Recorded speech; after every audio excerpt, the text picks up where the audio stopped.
এয়া হৈছে অনন্যা। অনন্যাই বিয়া হোৱাৰ পাছতো নিজৰ ঘৰখনতে থকাৰ পৰিকল্পনা কৰিলে। কি কাৰণে অনন্যাই নিজৰ স্বামীৰ সৈতে নিজৰ ঘৰতে থাকিলে? অভিনেত্ৰী মীনাক্ষী নেওগে আদৰৰ আচুৰত এটি সুন্দৰ চৰিত্ৰত অভিনয় কৰিছে। চৰিত্ৰটোৰ নাম হৈছে অনন্যা। আপোনালোকে বাৰু চাইছেনে?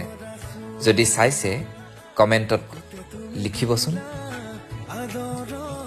আদৰৰ আচুৰ উপভোগ কৰিব আপোনালোকে ৰেঙনি টিভিত 6 বজাত আৰু মৰম দিব।